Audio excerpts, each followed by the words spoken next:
নিজেরা বিরোধী দলে থাকতে পেয়েছেন কেবল বঞ্চনা আর জেল জরিমানা, তাই সরকারে এসে ঠিক তার উল্টো পথেই হাঁটছে বিএনপি। বিরোধী দলীয় সংসদ সদস্যদের নির্বাচনী এলাকার উন্নয়নে প্রায় ২০ কোটি টাকা বরাদ্দের ঘোষণা দিয়েছেন স্থানীয় সরকার, পল্লী উন্নয়ন ও সমবায় মন্ত্রী মির্জা ফখরুল ইসলাম আলমগীর।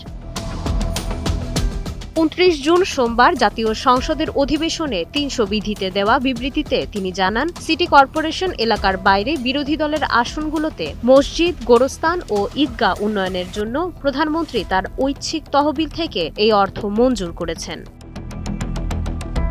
মন্ত্রীর এমন ঘোষণার পর স্মৃতিচারণায় আবেগ আপ্লুত হয়ে পড়েন স্পিকার হাফিজ উদ্দিন আহমদ বীর বিক্রম। দীর্ঘ ৪০ বছরের সংসদীয় ক্যারিয়ারের অভিজ্ঞতার কথা তুলে ধরে স্পিকার বলেন, নিজেও একসময় বিরোধী দলের সদস্য ছিলেন, কিন্তু তখন একটি কানাকড়িও বরাদ্দ পাননি, বরং বঞ্চনার পাশাপাশি ৫ বার গ্রেপ্তার হয়ে যেতে হয়েছে কারাগারে।